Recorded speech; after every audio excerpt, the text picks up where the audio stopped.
Okay, ladies and gentlemen, we'll come to the next part of the program. I think we have an interesting session with Dr.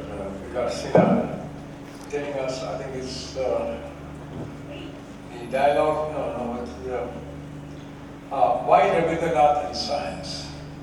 I think let's see what a scientific mind can do to versatile genius in literature. If we can sort of cross over from science to literature, we will give him the accolade of being the scientific genius of the century. Professor Sinha.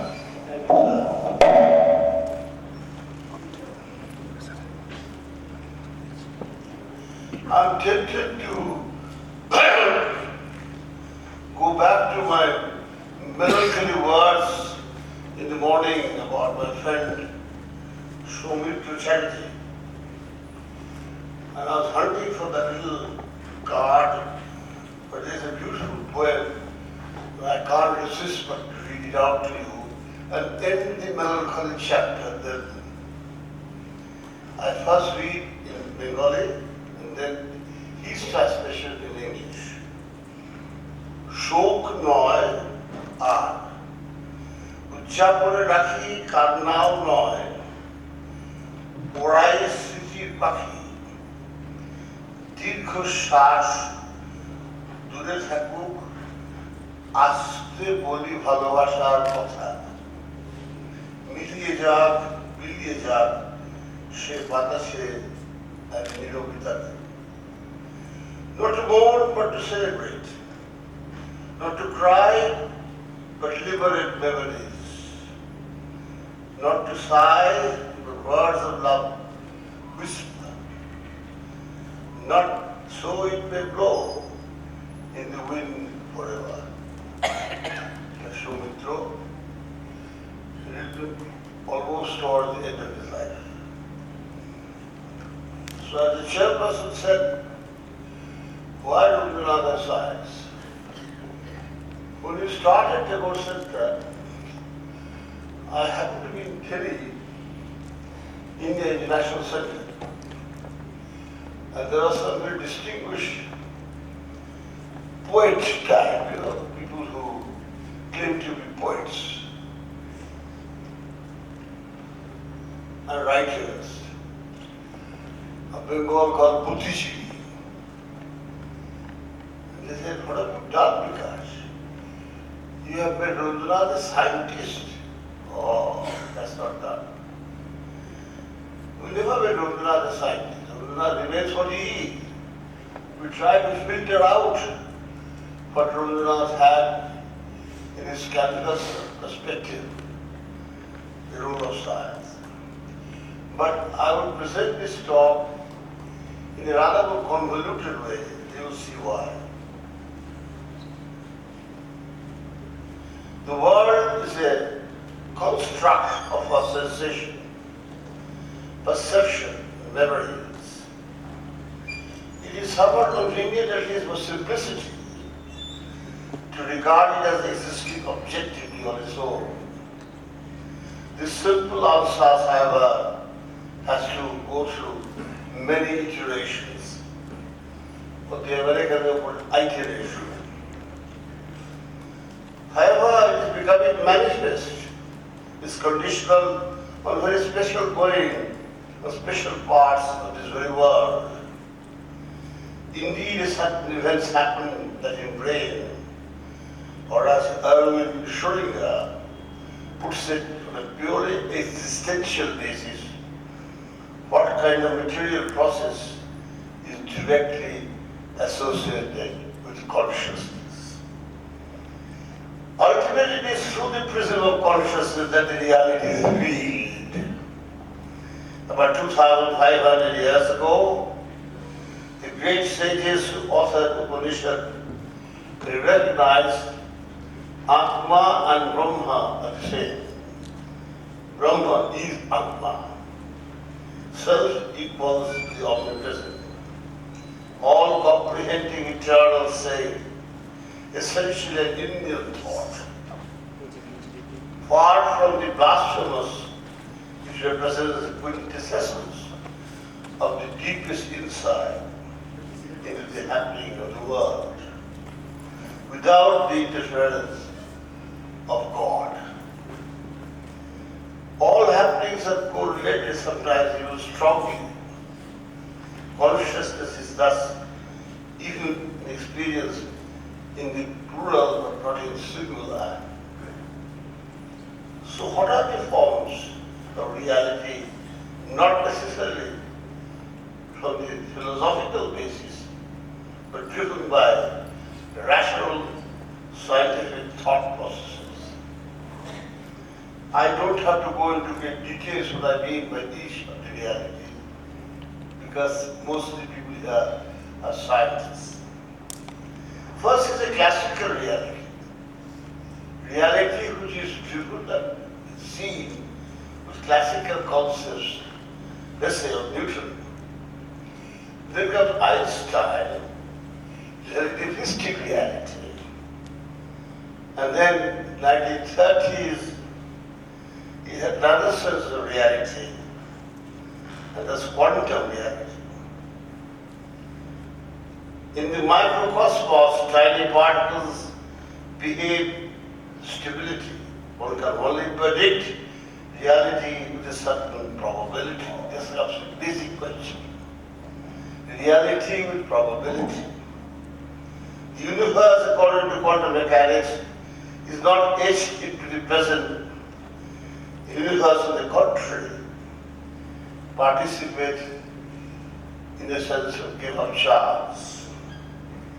The deterministic worldview at a stroke gave away to worldview of chance. The curious property of quantum entanglement, which you heard again and again yesterday, between two events causally not connected, immediately led to a completely different form of the world of reality, in a sense of reality perceived by Gurudev so profoundly.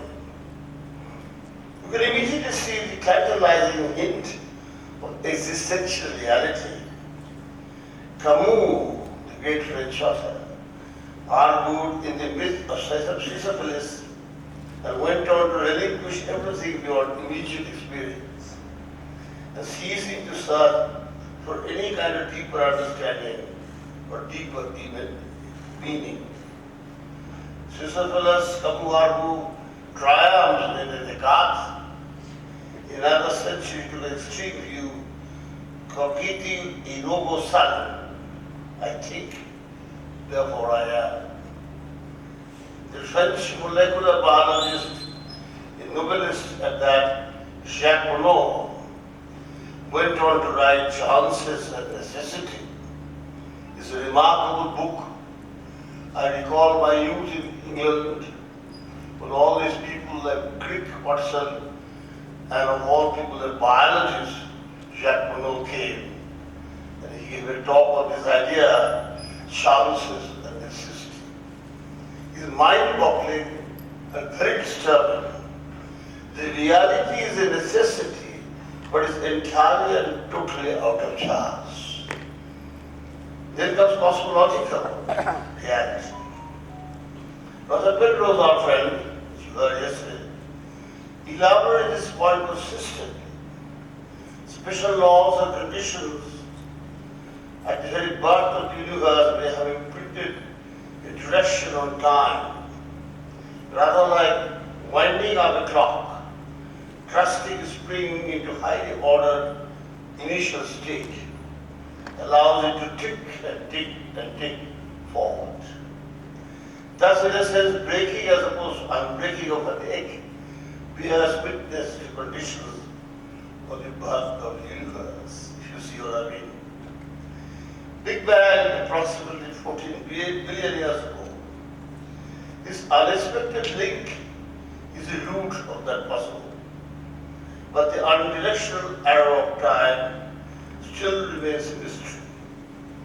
The very concept of reality begs the question about the highly ordered, almost fine-tuned beginning.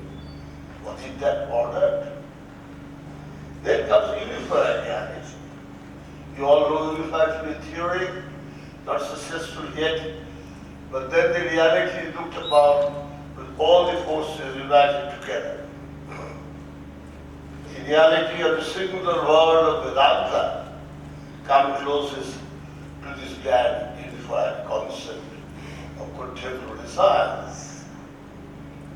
Now when does Gurudev Rabindranath recall?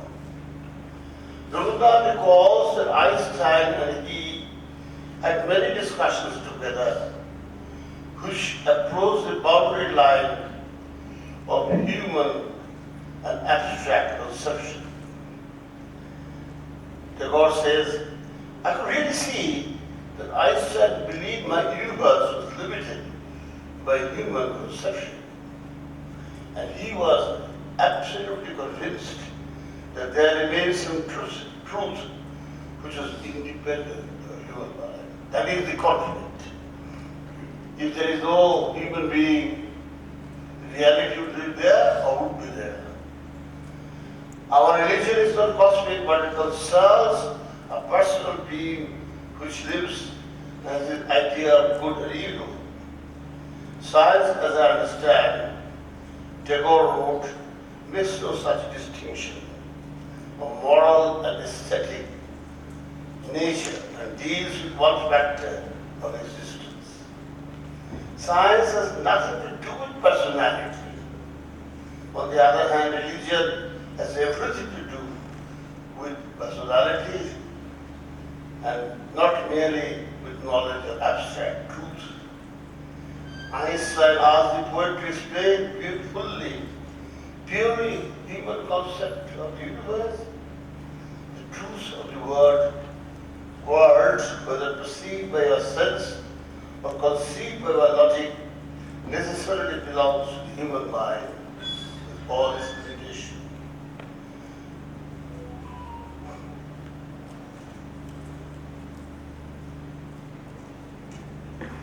So, this is the realization of the human entity, asked Einstein. Einstein talked about Pythagorean geometry. I could conceive of an existence where space is not the factor, but where time reigns as in the music. It is not impossible that a mind can live in time with no motion of space. I do not say that there may not be truth which is beyond our utmost capacity of knowledge, but for us it is good as zero or not. And how did it all start? For sure, the seed of the idea of Vishnu came to Rabindranath of his 4 conversations of Einstein. Vishnu lived towards the late afternoon of his life. We divide the inspiration of our TCNSP, which is now a substantial reality, in the simple sense of the word. In fact, I'm quite content and happy. This meeting, in some sense, to me and to my dear colleagues who have been fighting for this TCNSP closely, is a milestone meeting. Because here there is a synthesis of microcosmos and macrocosmos. In Rabindra Sangeet, the music tears to the infinite depth and beauty of the words, almost drowning the words with extraordinary chemistry of the melody. Familiar, totally novel, fresh. His poetry evokes all the plausible emotions of life, bringing a sense of sublime beauty and tranquility to the farce of our everyday existence. His painting is a flight from everyday life, which is painful coarseness. His drama leaves us with sheer ecstasy. Rabindranath Tagore has an abiding and enduring interest in natural sciences from a very early age. However, Science and Gurudev is hardly discussed and almost never celebrated. And to me, this is very odd, not because I'm a scientist. Because he spent fair amount of his time on thinking about science and the very depth of science. In his own words, Tagore, quote, "I am not a devotee of science, but right from my boyhood, I was greatly greedy for the nectar of science. Riding the sawdust going up and down while the water is being boiled, young Rabindranath was more than fascinated by what he called the convection current. He observed the void, as the poet, between the water at the top and at the bottom. The memory of that inspired mystery remained with him for the rest of his life. There is a dearth of literature discussing Tagore and science. Is somehow not very fashionable. Is somehow not thought of intellectually smart enough. Is thought of as not something you step in to carry on with your career. Somehow it's better to leave Rabindranath side in an odd dark corner and get on with his poetry and all surrender through the Shagir. The Bengal Renaissance movement took off. Acharya Accelerator Bose discovered the radio waves from a small laboratory at Presidency College. Acharya P.C. Roy across the oceans went to Albert Einstein discovered the special theory of relativity in 1905, and eventually Lord Rutherford discovered the atomic nucleus. The world plunged into the most destructive and fierce war. Clearly it was time for beauty, aesthetics, and scientific elegance, contrasting against the destruction of the mindless violence, along with the unbearable pains of a major war. Indeed, the world needed some kind of balm of beauty and peace, aesthetics, to heal the devastating wounds of war. It is about 100 years ago that a young Nobel laureate, Martin Heisenberg, creator of the famous Heisenberg uncertainty principle, went to see another world famous poet, Rabindranath Tagore, at his Jurassic residence. There is no detailed record of it, unfortunately. Yet it transpires that the conversation was almost solely based on the conflict of the singular and the plural. We don't think about this conflict of singular and plural. Vedanta talks about singularity, West talks about plurality, and there's a vast difference in the ultimate understanding of reality.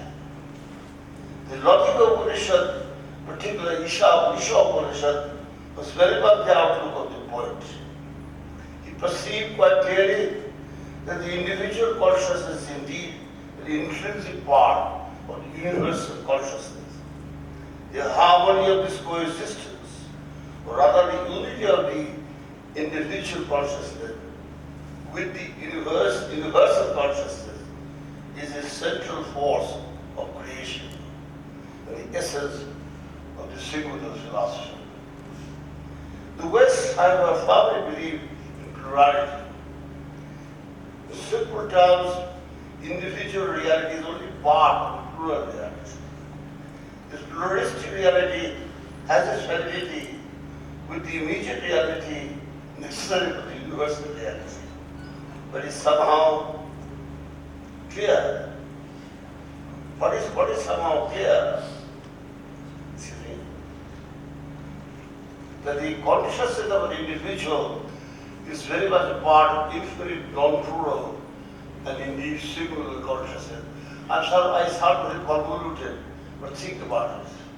The projection of individual consciousness to the infinite singular consciousness is the essence of poet's concept of spirituality. And this unity transcends the proverbial me, and I, becomes part of the Atma, going to the ultimate singularity of Brahma. It will be misleading to say, however, that this concept will be found only in the Upanishad. Let me quote the Islamic Persian mystic of the 13th century, Aziz Basafi.